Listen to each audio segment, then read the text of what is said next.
안녕하세요. 이번에 166쪽에서 167쪽 순환계를 이루는 심장과 혈관 한번 복습해 보도록 하겠습니다. 먼저 지난 시간에 심장의 구조를 알아보았습니다. 그래서 웃자 웃자 방실방실 너만 웃니? 저도요. 뭐 이런 식으로 우리가 암기법을 외웠었고요. 특히 판막과 좌심실 벽이 두껍다 라고 이야기를 했습니다. 그러면서 각각 심장의 구조에 따른 기능을 확인을 해 보았습니다. 한번 읽어보도록 하겠습니다. 심장은 두 개의 심방과 두 개의 심실로 이루어져 있고요. 심방은 심장을 받아들이는 곳으로 정맥과 연결, 심실은 심장을 내보내는 곳으로 동맥과 연결되어 있다. 심실은 두껍고 탄력성이 강한 근육으로 이루어져 있기 때문에 강하게 수축하여 혈액을 내보내기에 알맞다. 네, 중요한 문장이라고 밑줄 긋자라고 이야기를 했습니다.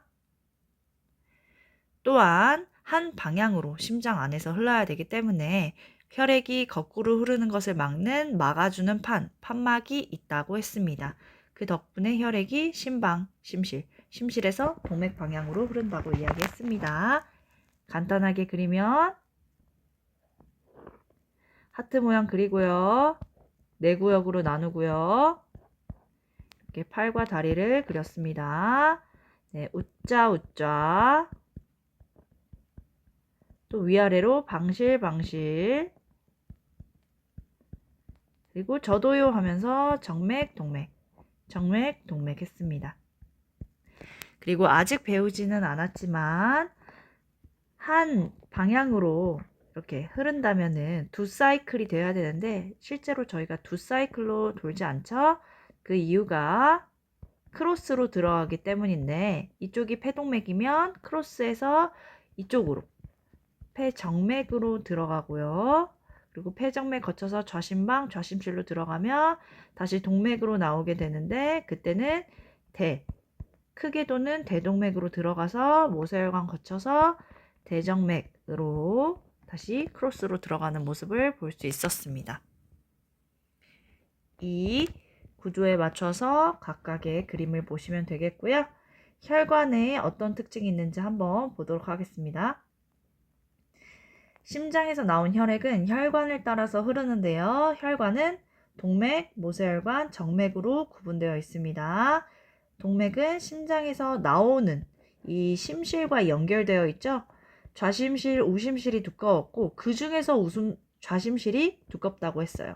그렇기 때문에 동맥도 이어져서 두껍게 그려야 한다. 즉 혈관벽이 두껍고 탄력성이 강하다. 그래서 심실에서 나온 혈액의 높은 압력을 견딜 수 있다. 중요하다고 이야기를 했고요. 모세혈관은 네 글자죠. 모세혈관, 물질교환. 네, 모세혈관에서는 물질교환이 일어나는 것이 가장 중요합니다. 모세혈관은 온몸에 그물처럼 퍼져 있는 가느다란 혈관인데요. 혈관벽이 매우 얇습니다. 얇기 때문에 모세혈관을 지나는 혈액과 주변의 세포 사이에서 물질 교환이 일어날 수 있다고 했습니다. 모세혈관에서 물질 교환이 일어난 다음에는 다시 터덜터덜 심장으로 돌아가야겠죠? 터덜터덜 정맥을 통해서 심장으로 들어가니까 판막이 있어서 곳곳에 판막이 있어서 혈액이 거꾸로 흐르는 것을 막아줍니다. 마찬가지로 정맥 곳곳에는 판막이 있다. 너무 중요한 특징이었습니다. 퀘스천. 혈관벽을 두께를 비교해보자 해서 동맥이 가장 두껍고요. 그 다음 가장 얇은 것은 물질 교환이 일어나야 하는 모세혈관입니다. 그리고 정맥은 그 사이에 위치한다 라고 생각하시면 되겠습니다. 스스로 확인하기 한번 해보도록 하겠습니다.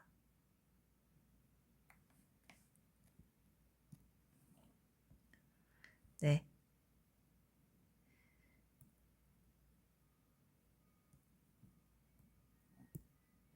심장은 두 개의 심장과 두 개의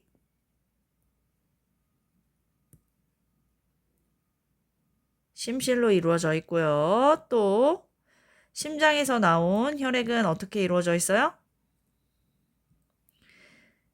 혈액은 모세혈관을 거쳐서 정맥으로 다시 돌아가 심장으로 들어갑니다. 동맥, 모세혈관, 정맥 순서죠.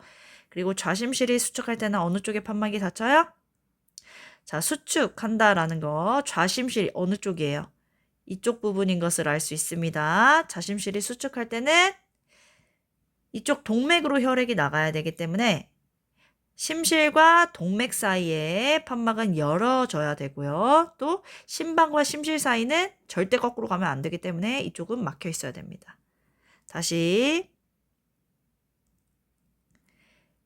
심방과 심실 사이 1번 판막은 막혀 있어야 되고요. 심실과 동맥 사이 2번 판막은 열려 있어야 됩니다. 어떻게 정리하는지 보도록 하겠습니다. 네, 혈액은 판막이 열리는 방향으로 흐르고 좌심실에서 혈액은 대동맥 쪽으로 이동한다. 따라서 좌심실이 수축할 때는 좌심실과 대동맥 판막은 열리고 좌심방과 좌심실 사이의 판막은 닫힌다.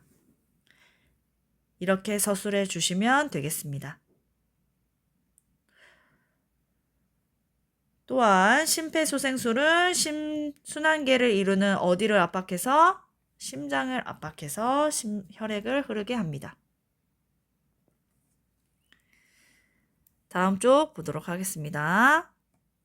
이번에는 돌고 도는 혈액입니다. 자, 돌고 도는 혈액. 이번 단원을 통해서 혈액을 관찰해서 혈액을 구성하는 성분의 특징을 설명할 수 있어야 되고요. 혈액이 순환하는 경로를 설명할 수 있어야 됩니다.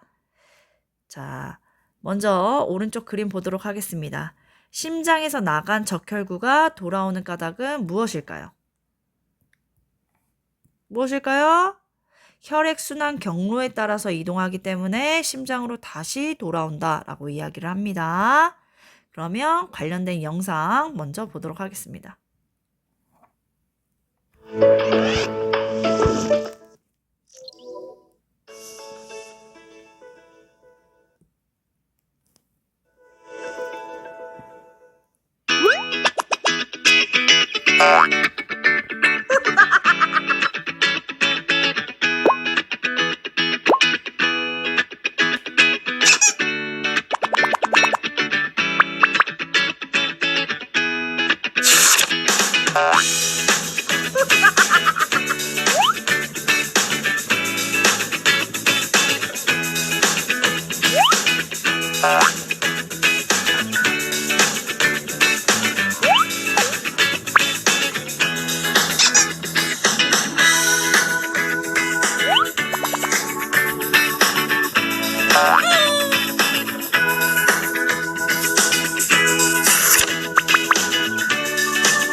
네, 혈액을 구성하는 각각의 구성 성분에 대해서 알아보았고요. 그러면서 혈액형과 성격은 관련 없다라고 이야기를 했습니다. 자, 교과서 168쪽 읽어보도록 하겠습니다. 누가 읽어볼까요? 네, 선생님이 읽어보도록 하겠습니다. 혈액은 어떤 성분으로 이루어져 있을까? 사람의 혈액은 맨눈으로 보면 붉은색의 액체로 보이죠. 실제로 혈액은 혈구와 엷은 노란색 액체인 혈장으로 이루어졌다라고 이야기를 하고 있습니다. 그리고 혈구는 적혈구, 백혈구, 혈소판으로 구분된다라고 합니다. 자, 선생님 여기 칠판 한번 보도록 하겠습니다. 자, 혈액은요, 뭐하고 뭘로 구성되어 있다고요? 혈구와 노란색 액체인 혈장으로 이루어져 있고요. 혈구는요, 세 가지로 구분된다고 합니다. 적혈구, 백혈구, 혈소판입니다. 자, 먼저 암기해 보도록 하겠습니다. 혈구는요, 고체 성분이기 때문에 혈구에서 기역자가 보이고요. 혈장은요, 노란색 액체이기 때문에 이응자가 보인다고 생각하시면 되겠습니다. 네, 좋아요. 자, 그러면 혈액 관찰, 우리가 직접 지금 실험은 할 수는 없지만 영상을 보고 관련 내용을 정리해 보도록 하겠습니다. 자, 영상 보도록 하겠습니다.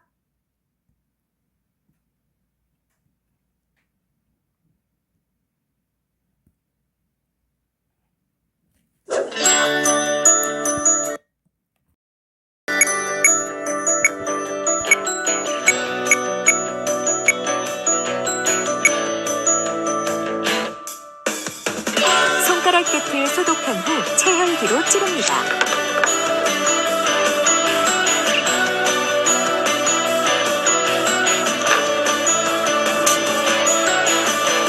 받침 유리 위에 혈액을 한 방울 떨어뜨립니다.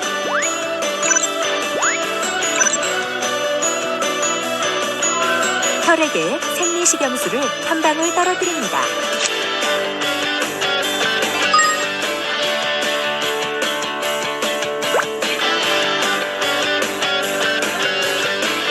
받침 유리로 혈액을 얇게 펴니다.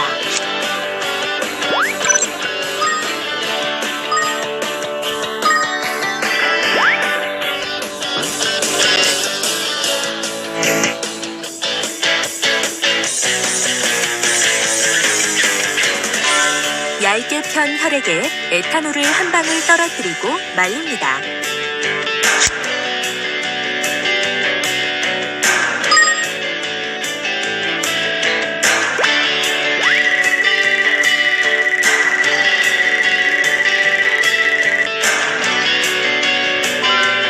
혈액에 김사액을 한 방울 떨어뜨리고 말립니다.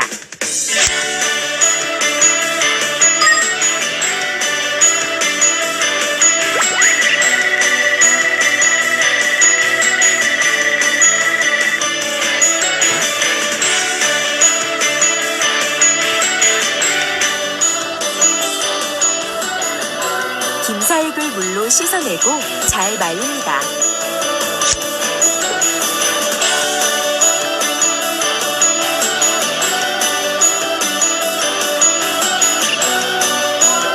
덮개 유리를 덮고 현미경으로 관찰합니다.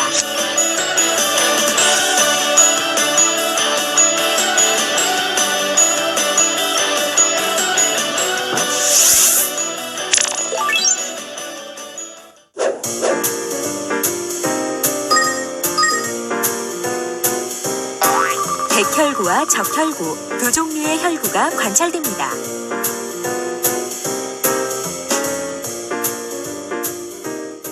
네, 좋습니다. 우리가 혈액을 관찰했는데요. 정말로 혈소판은 볼 수 없습니다. 공기를 닿으면 파괴되기 때문에 실제로 볼 수 있는 건 두 종류였습니다. 각각의 특징 한번 정리해 보도록 하겠습니다. 각 과정 따라가 볼게요. 자, 첫 번째, 소독용 솜으로 손가락 끝을 소독한 다음에 체열기로 찔러서 혈액 한 방울 떨어뜨리고요. 두 번째, 혈액에 생리식염수 한 방울을 떨어뜨려서 희석하고요. 다른 받침 유리를 혈액 가장자리에 비스듬히 대고 미는데요. 그 미는 방향은 지금 혈액이 있는 반대 방향입니다.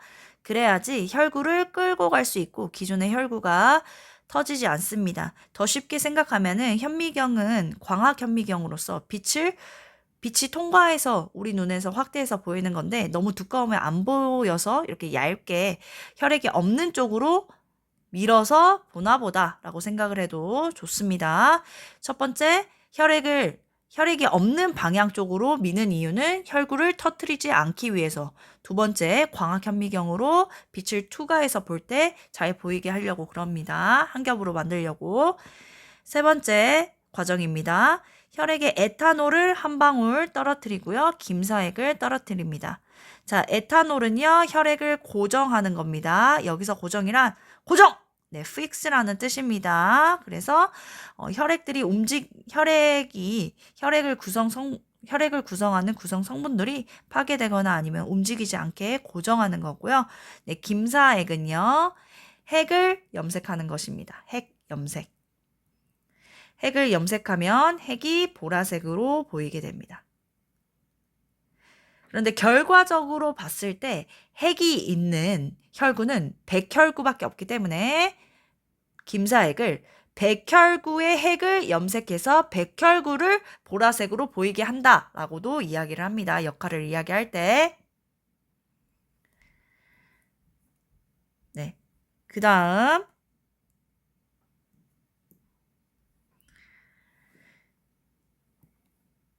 이제 정리 한번 해보도록 하겠습니다. 자, 혈액 현미경의 표본을 현미경으로 관찰하고 결과를 그립니다. 몇 종류가 관찰됩니까? 2종류가 관찰됩니다. 그린다면은 어떻게 그립니까? 납작한 원반 모양의 적혈구를 그리시고요. 큰 가운데 뭔가 나뭇잎 3개가 붙어있는, 나뭇잎 3개 혹은 5개가 붙어있는 모양의 백혈구를 그려주시면 되겠습니다. 자, 한번 더 자세히 보도록 하겠습니다.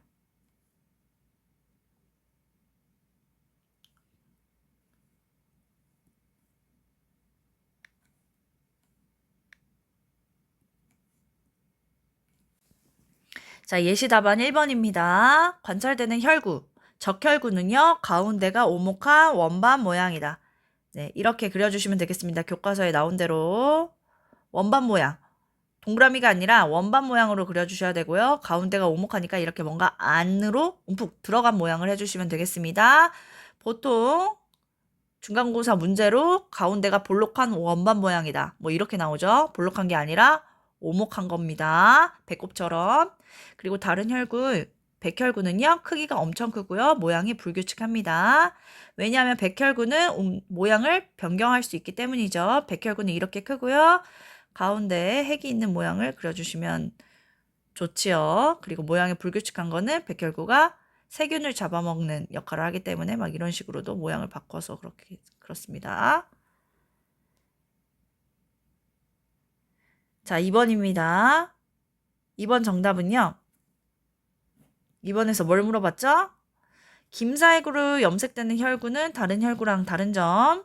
김사액으로 염색되는 혈구는요, 핵이 있었기 때문에 보라색으로 염색된 겁니다. 그런데 다른 혈구는 핵이 없어서 염색되지 않았습니다. 결론, 김사액으로 염색된 이 보라색으로 염색된 혈구는요, 크기가 크고요, 모양이 일정하지 않았어요. 네. 그리고 또 김사액으로 보이는 혈구에 비해 다른 혈구인 적혈구가 훨씬 더 많이 관찰되죠. 그러니까 우리 혈액은 빨간색으로 보이는 거죠.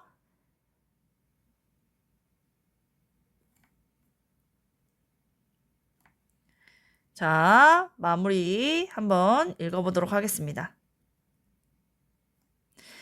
읽어볼게요. 혈액을 관찰하면 적혈구가 주로 보입니다. 혈구 중에 적혈구의 수가 가장 많기 때문입니다. 적혈구 모양의 특징, 가운데가 오목한 원반 모양이고 핵이 없습니다. 너무 중요한 특징이에요. 핵이 없기 때문에 김사액으로 염색되지 않았어요. 그런데도 우리 눈에 보인 이유는 그 자체가 빨강색이어서. 그 이유가 이어서 나와 있습니다. 붉은색 색소인 헤모글로빈이 있기 때문에 적혈구는 진짜 적색입니다. 그런데 백혈구는요. 혈구 중에 크기는 가장 큰데 모양은 일정하지 않아요. 왜냐면 얘는 세균 잡아먹으러 다녀야 되니까 모양이 일정하지 않지. 네, 그리고 핵이 있습니다. 핵이 있기 때문에 아까 김사액으로 염색이 됐고요. 자, 혈소판은요. 혈구 중에 우리 아까 혈액 관찰 실험에서 볼 수 없었던 거죠. 혈소판은 어떻게 생겼냐면 혈구 중에 크기가 가장 작고 모양이 일정하지 않고 핵이 없습니다. 왜냐하면 혈소판은요. 이러한 세포에서 찢겨져 나온 세포 조각이기 때문이에요. 네. 세포에서 찢겨져 나온 세포 조각이에요. 그러니까 당연히 모양이 일정하지 않고 핵도 없어요. 세포 조각이라고 생각하시면 되겠습니다. 그래서 혈소판의 역할도 혈액 응고, 피딱지를 만드는 거예요. 자, 그럼 이렇게 혈구 구분해 보았습니다. 그럼 혈장은 무엇일까요? 혈장, 이응이죠. 액체, 즉 물로 이루어져 있어요. 그러니까 물이니까 여러 물질을 운반할 수 있어서 영양소, 이산화탄소, 노폐물 등이 들어있어요. 이러한 물질을 운반합니다. 혈구는 혈장에 실려서 온몸으로 이동됩니다. 좋습니다. 마지막 문장 놓치지 마세요. 혈구 역시 물인 혈장에 실려서 온몸으로 이동된다라는 거 선생님 강조했습니다. 자, 그러면 한번 그림도 보도록 하겠습니다. 자, 그림 보시면은요, 혈액은 빨갛게 보여요. 동맥이든 정맥이든 뭐 모세혈관이든 그냥 여러분들 손 여기 등만 봐도 대부분 빨갛게 보이잖아요. 그 이유는요, 적혈구의 수가 압도적으로 많기 때문이에요. 적혈구의 수가. 그래서 혈액을 관찰했을 때도 적혈구의 수가 더 많이 보인다라고 이야기한 거예요. 그리고 이렇게 하얗게밖에 표현할 수 없었던 혈구. 혈구는 백혈구. 백혈구는 사실 투명한 색이에요. 색깔이 없어요. 그래서 안 보여요. 그렇지만 교과서에 그리긴 그려야 되니까 이렇게 그린 거예요. 흰색 아닙니다. 흰색이라고 백혈구라고 붙인 거 아니에요. 네, 어찌됐건 백혈구는 세균을 먹는 면역 반응을 하기 때문에 숫자가 많으면 내가 아프다는 거겠죠. 그리고 이렇게 노란색으로 뭐 이런 색깔이 꼭 노란색은 아니지만 네, 세포 찌꺼기처럼 세포 조각들 있죠? 이게 바로 혈소판이에요. 자, 퀘스천 문제 풀어보도록 하겠습니다. 몸속에 세균이 침입하면 어떤 혈구의 기능이 가장 활발해질까요? 뭘까요? 네, 식균 작용을 담당하는 백혈구의 기능이 활발해질 것이다 라고 되어 있네요. 네. 자, 한번 아직 배우지 않았는데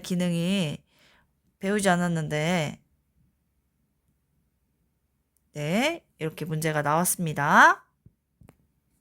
네, 한번 배워보도록 하겠습니다. 자, 그림입니다. 그림에서 지금 보이죠? 적혈구는요, 어떤 기능을 하는지 보여주고 있습니다. 산소 운반 작용을 합니다. 그래서 온몸을 이루는 세포에 산소를 전달하는 산소 운반 작용을 하고요.